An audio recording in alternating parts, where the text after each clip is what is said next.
This week is already starting off hot, with Trump leaving a $500 tip and telling the waiter that he will not charge taxes on tips. Meanwhile, we have Joe Biden, the current president of the United States, allowing Iran to use United States soil to conduct their elections. There's only one problem. If you vote for the wrong person in Iran, you will be killed. So Joe Biden will happily allow this. Also in the news, we have America's favorite senator, Pokahontis, saying that we need to allow more illegal immigrants a path to citizenship, as if there's not already enough. All of that and more on this crazy week.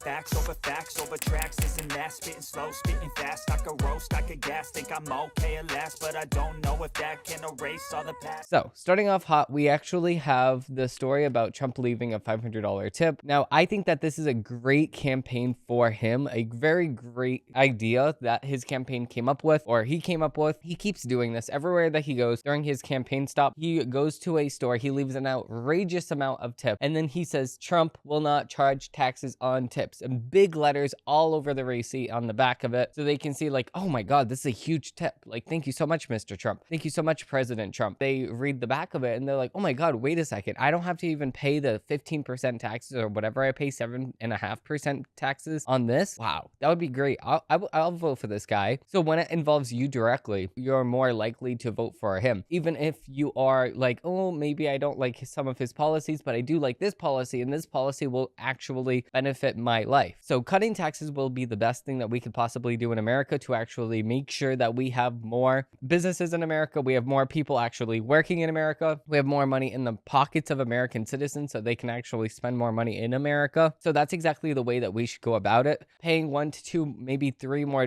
per item is going to be beneficial for America if we will not have to pay hundreds of dollars per year, or maybe hundreds of dollars per month, depending on how much money you actually make. That's exactly the plan that we should go. Well, Trump said that he's going to cut taxes on all income, not just on tips, so hopefully he follows through with that. But he said that he will tariff other countries. Now, tariff other countries. Go ahead and do it. It will make things cheaper to produce in America, and it'll make things more expensive that come abroad and from other countries. We need to produce more in America because America needs to be fully dependent on itself, not other countries, because if we're dependent on other countries, they can just cut off our supply and then we're screwed. We need to produce more here in America. We need it to be cheaper made here in America. So Trump leaves a $500 tip at a Philly cheesesteak shop, rally support for getting rid of taxes on tips. So in Philadelphia on Saturday, while campaigning on the idea of getting rid of federal taxes on tips, if re-elected to the White House. In a video posted to X by the communications aide, showed Trump at Tony and Nick's steaks ahead of the rally at the Temple University, surrounded by people and signing a receipt. I'm going to give you $500. You all will split it up, Trump said. Someone shouted, great things happen in Philadelphia, let's go. After a round of cheers, the crowd began chanting Trump, and the former president showed off the receipt. Another clip showed Trump writing vote Trump and no tax on tips with a black Sharpie. When he read aloud the message about tips, Trump received some cheers. Nikki Lucinio, owner of Tony and Nick's Steaks, told Fox News that Trump's visit as a surprise after a woman came in and ordered about 200 sandwiches. That's just crazy. It was just unbelievable. He was talking to people, you know, they're asking questions, he's answering them, he's signing hats, he's signed everything. And he asked, we're all taking pictures with him. What a great man. You know, we're all here rooting for him. You know, this November, we gotta get him in. The former president also promoted changing the tax code to exempt tip income from federal taxes on the stump. No taxes on tips, Trump said at his rally. Every time you leave a tip for the next 5 months, make sure to write on the receipt, vote Trump and no tax on tips. And which I will do. I have not been to a restaurant that actually makes me sign the receipt for tips in a little while. But the next time I encounter that, from now until even after election, I will actually start voting. I will start doing that. And then after election day, I would probably just write, I hope you voted for Trump because your tips will not be taxed. I will write that after the election, and I will take his advice before the election, because this is actually a really great campaign strategy because of the fact that you're making everyone happy, you're buying everybody lunch. Not many people will do the same, and Joe Biden does not have this much support through the average Americans, because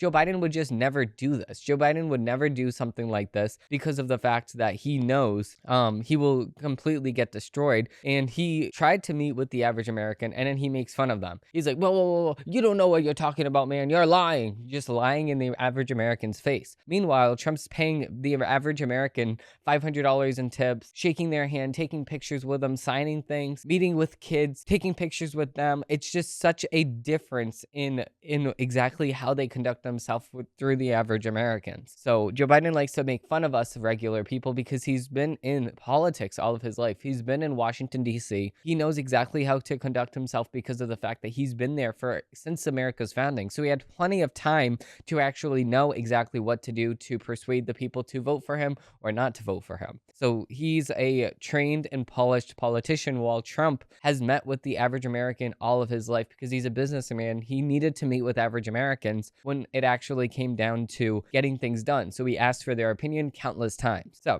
moving on to the next article, we actually have Biden allows Iran to run voter stations on United States soil for the Islamic Republic presidential election report. So President Joe Biden will allow the Islamic Republic of Iran, the world's leading state sponsor of terrorism, to operate absentee voter stations in the United States soil for the country's upcoming presidential election. Voice of America, United States state-owned news network, and international radio broadcaster reported that Iranian foreign ministry official recently informed Iranian state media that the country is planning to set up dozens of ballot stations across the United States. This is the worst decision, one of the worst decisions, because Biden made a lot of bad decisions. This is the top 10 worst decisions that Joe Biden has ever made. You're allowing a terrorist-sponsored state to conduct elections on United States soil. Why? Why are we allowing this to happen? What do we have to do with Iran? Why are we in Iran's pocket? Why is Iran using the United States to conduct their own proxy elections? Why? It just doesn't make any sense. The United States Census Bureau of American Community Survey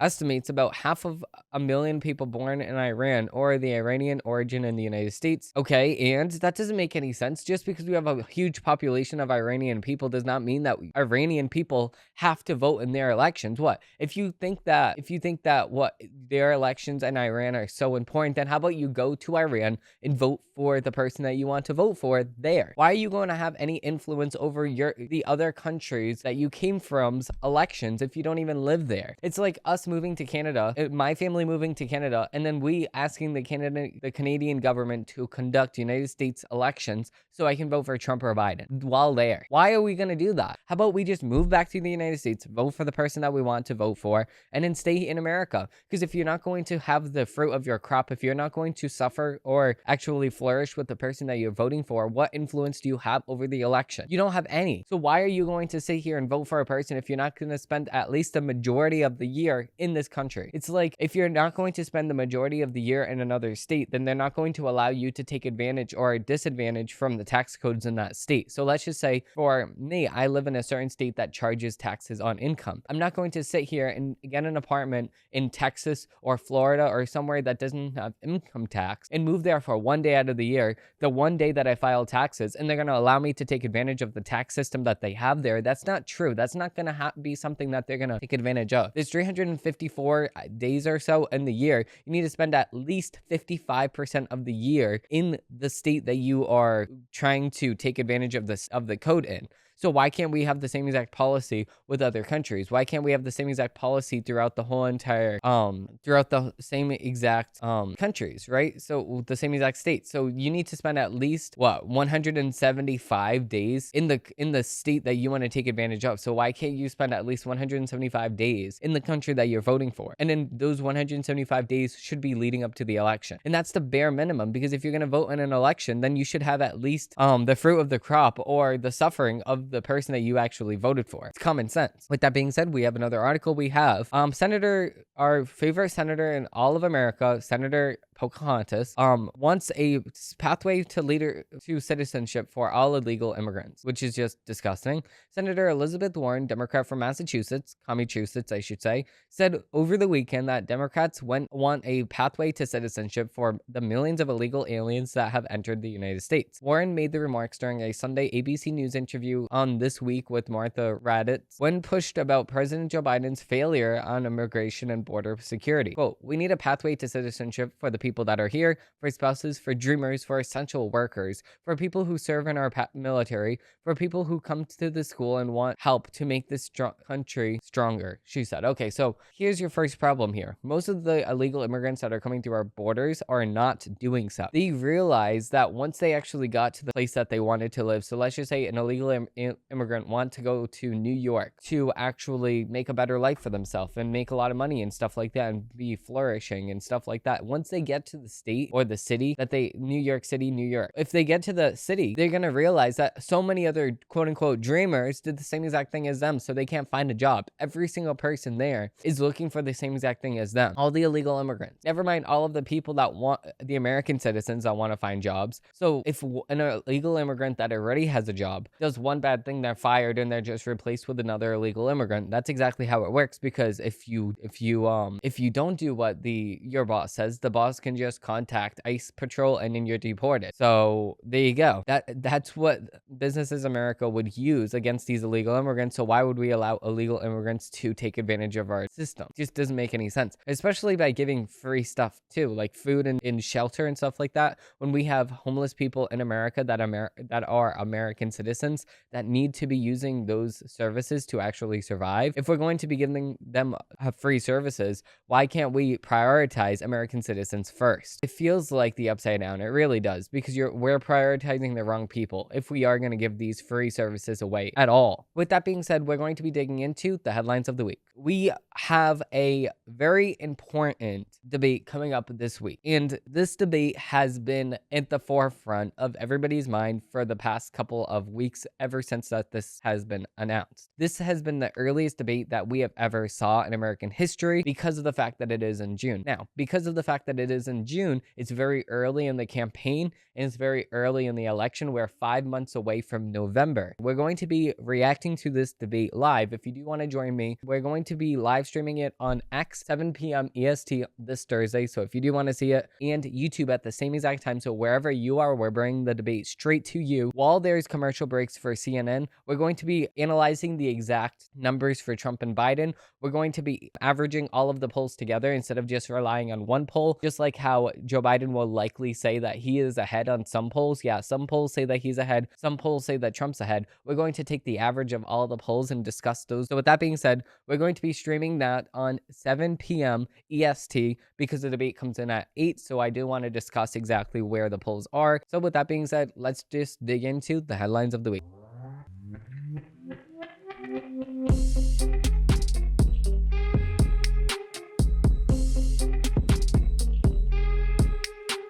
Digging right into the headlines of the week, we actually have a Federalist article. We have Social Security, Medicare, and Medicaid are all cannibalizing the entire federal budget, which is 100% true. Just when you think that things cannot get any worse on the physical front, Washington once again manages to exceed expectations. One couldn't help but get out the impression from the latest update to the nation's poor budget situation. The Congressional Budget Office, the CBO, recently released revised estimates of the nation's budget and economic outlook over the coming years. While the prior version of the document released in February didn't exactly show a physically responsible federal government, the intervening 4 months saw lawmakers digging taxpayers, that's you and me, into an even deeper hole. More spending by Congress and Biden. Overall, the CBO increased the estimated budget deficit for the fiscal year, which ends on September 30th, by $408 billion, and the 10-year budget deficit by nearly $2.1 trillion. That's disgusting. A breakdown in the report shows the major causes of the worsened financial conditions. The bloated spending bills passed in March added nearly $1.3 trillion to the 10-year deficit. As higher spending in the fiscal years lead CBO out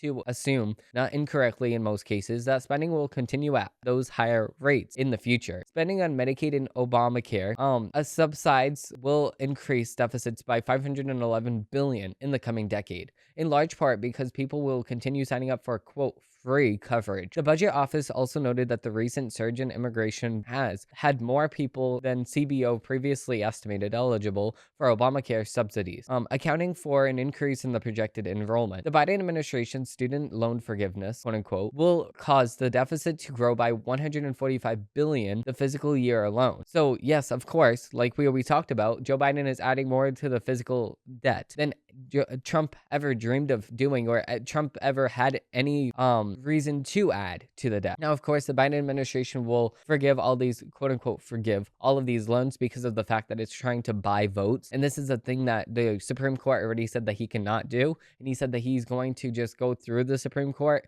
The Supreme Court denied his right to do this. And he said that the Supreme Court denied it, but they did not stop him, which is actually an impeachable offense. So Congress needs to take action immediately. They should have took action immediately at the time that he announced that, because that is a complete disregard for our rule of law. And for all of the rule of law breaking that they say that Trump supposedly did, Joe Biden just broke the biggest law, and that's disobeying the Supreme Court. If Trump disobeyed the Supreme Court, then they would have had a field day, and they would have ran Trump through the ringer. They would have tried to impeach him that very time. So, talking about people that have just been taking advantage of our system, we have Alvin Bragg. He loves the rioters, specifically anti-Semitic ones. According to the Federalist, those tiki torch Nazis should have their next sending on the Upper West Side. They'd certainly be welcome in the Columbia University. With the Manhattan DA's Alvin Bragg, just throw some keffiyehs and do your thing. No one will know the difference. This week, Bragg dropped all the charges against more than 24 pro-Hamas rioters who, quote, occupied the trashed Hamilton Hall. Now, please imagine the reaction from the media if the mob of white supremacists has occupied and trashed a building at the Southern University after weeks of targeting black students. This would never happen. The event would be forever enriched into national consciousness, and 5-part PBS documentary delving into the trauma would sweep the Emmys. Here, in the non-theoretical world, white supremacists are largely irrelevant, fringe attention seekers, while Columbia pro-Hamas midwits would be added to the prestigious law firms, teaching in major school systems, writing for major newspapers, and working in State Department and serving in Congress. The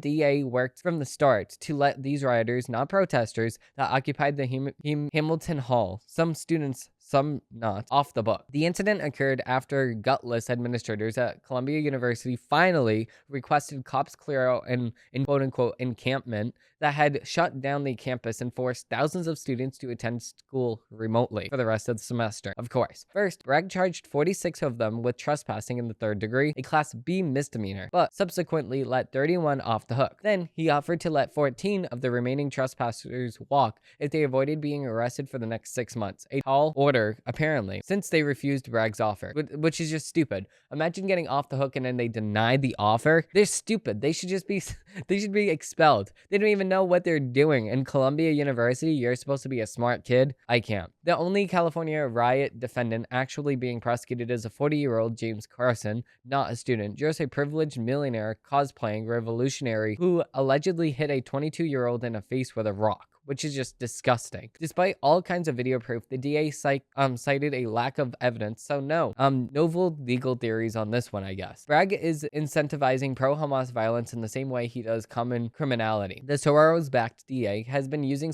quote, social justice reform to bring New York City back to the glorious 1970s. The district attorney famously downgraded 52% of felony cases in 2022 to misdemeanors, losing those cases at high rate when they do go to court. While Bragg cooks up a case against Donald Trump for signing a legal non-disclosure agreement, he lets career criminals roam the streets while Bragg cuddles entitled Marxist brats. He charges innocent people like Jose Albio, an immigrant who killed a black attacker in a Bondiga in self-defense, while second-degree murder and requests bail be set at $500,000, while throwing him in the lockup on Rikers Island. If it weren't for the pressure from the governor and the mayor, Albia would probably still be in jail for protecting himself. Because, like a Soviet-era functionary, Bragg uses his power to protect his friends and target his ideological enemies. Of course, this is 100% true.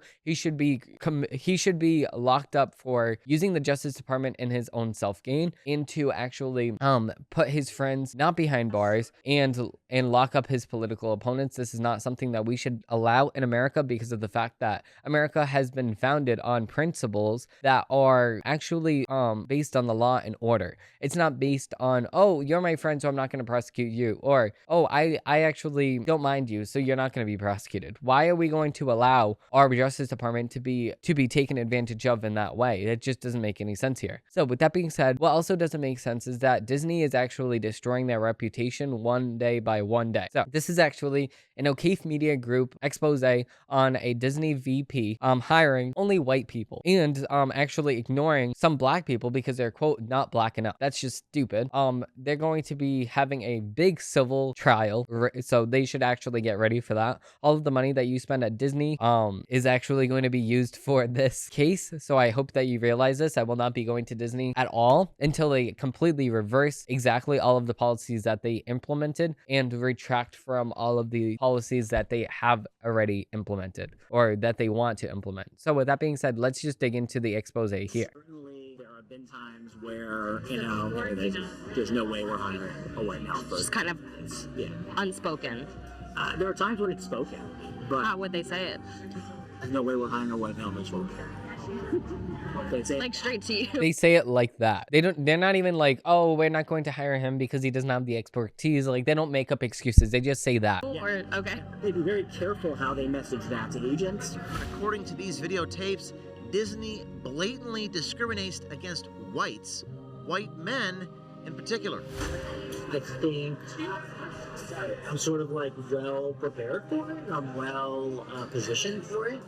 But as far as Disney's concerned, I'm a white male. And that's not who they're looking to promote at the moment. Of course, because of the fact that he's coming out and he's actually complaining about it, I think that he should be let scot-free. But the thing is, he exposed a multi-billion-dollar corporation, so he will be prosecuted to the highest form because of the fact that Disney has lawyers. He will be fired, he will be put on a list, and he will not be employable by any corporation ever because he spilled the beans on this big corporation. So who knows what other company that he will spill the beans on next. Now, of course, he doesn't know that he's actually spilling the beans. He's just on a date with somebody, and of course, that date was on an independent. It was on a it wasn't out in the open. It's not like he's going to the media. But the thing is, it's like if somebody's asking you questions specifically about your work, I would be a little suspicious of this very thing. But at the same exact time, it actually don't stop this because I do like seeing this. This is actually a really good way to get information because they won't tell us information right at the forefront.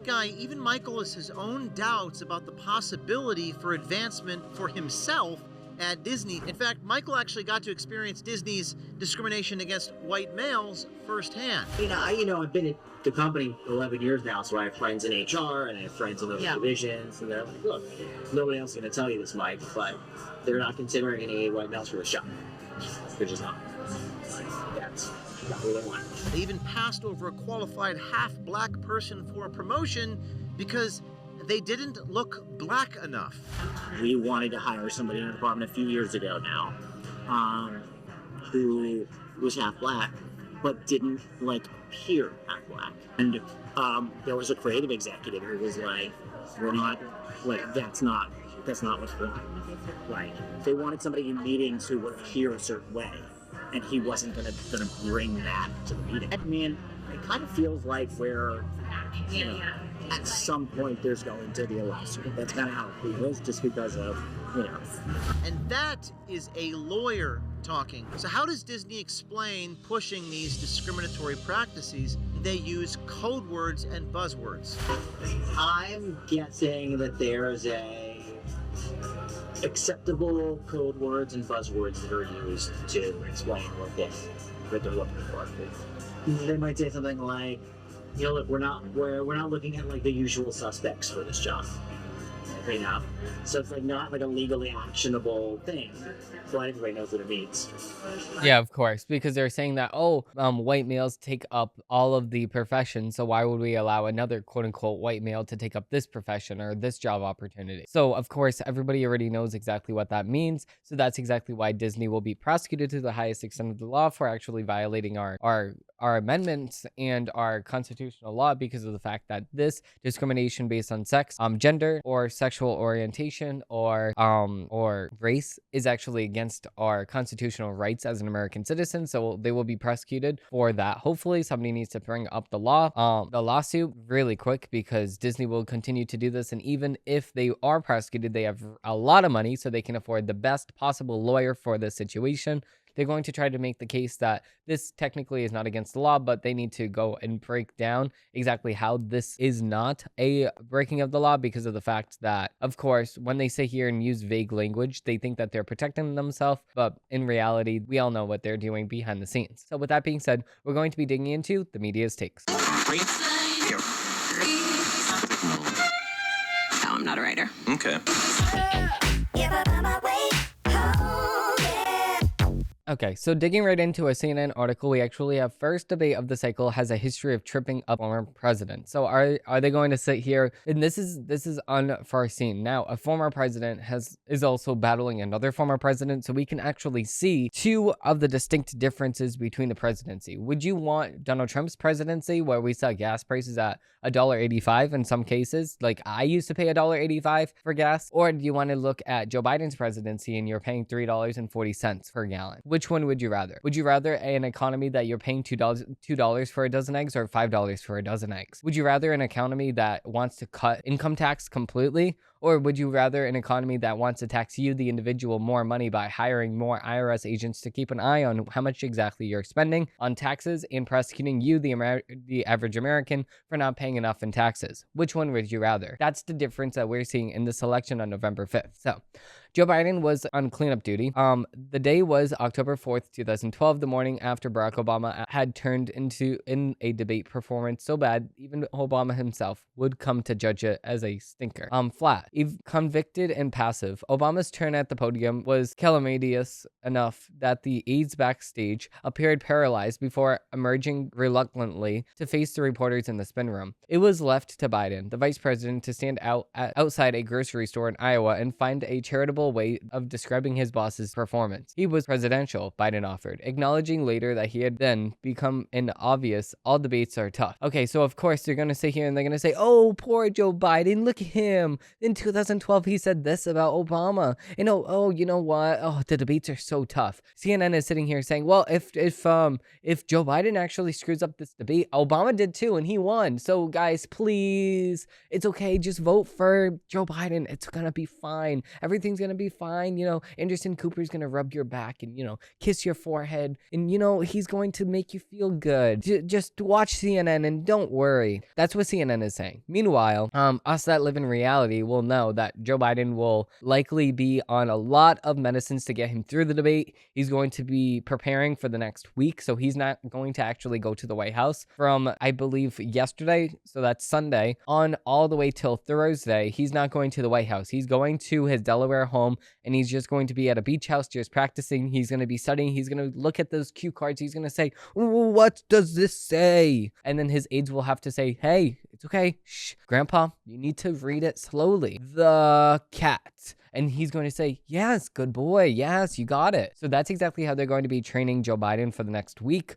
Slowly and tirelessly. And he might not talk about corn pop during this debate. But the thing is, at the same exact time, corn pop might make an appearance because his eyes might be wandering off and he might be confused. And that's exactly why they will take the commercial break. So moving on to the next article, we actually have a Daily Wire article. We have Doug Burgum, if I can open this up. Okay, so Doug Burgum actually challenges CNN to ask Joe Biden questions about Hunter Biden's laptop at the debate. So North Dakota Governor Doug Burgum pushed CNN over the weekend to challenge Joe Biden in the week's upcoming presidential debate over false claims that he made in 2020 about Hunter Biden's laptop. Burgum, who is one of the candidates that Trump is considering for his vice presidential running mate, made his remarks during a Sunday interview with Caitlin Collins on the State of the Union when asked about how important he thought it was for Trump to have a strong performance. Well, I think that's something that America is very excited to look forward to, and I'm sure it will be a very good debate, he said. But think again, there's a real effort on the Biden team to try to lower expectations, but I think that we have to look at the guy's run for office more than a dozen times. He's run for president 4 times. He's been campaigning since President Nixon was in office. Of course, and he's never got there until this point because of the fact that the Democrats have never been on his side until this point. But Doug Burgum, I think that he's really good when it comes to that statement, but he's very bad when it comes to the governorship. So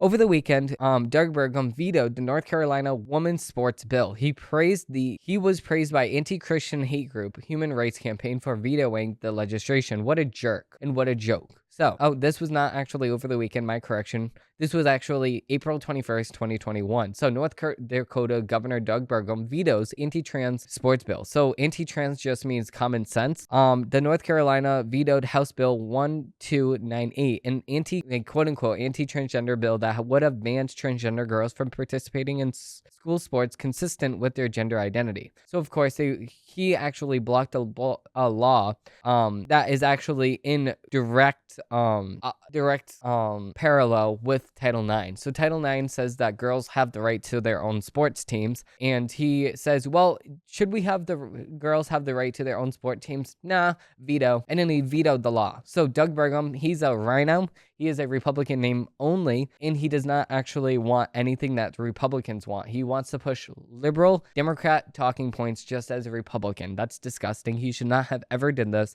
and he should have faced more backlash than he actually did at the time. That's because the Burgum momentum has never been an actual thing. He's paid people to actually get to the positions that he's ever been in. The debate, he would have never been there if he did not offer money for people to actually donate. So if you donated at least $1 to his campaign to get him onto the debate stage, he would give you a $5 gift card. So he wanted those people to actually donate to him so badly so he can actually get on the debate stage. All of that money for no reason whatsoever, because he ended up losing the nomination because of the fact that it was going to be Trump no matter what. He had no chance in hell because of the fact that Trump was the nominee no matter what. So with that being said, we're going to end off this episode here. If you do like this episode and you do want to see more, please like and subscribe down below, because I do post new episodes of this show every single Monday, Wednesday, and Friday, and I am live streaming the debate live on. Please tune in because it's going to be a very fun debate. We're going to be having to break down all of Joe Biden's lies in real time, because the more you let him talk, the more he will just embarrass himself, because it's a very sad, pathetic presidential run that he's had. So with that being said, thank you all for watching. Thank you all for listening, and I hope they have a great rest of your day. Bye.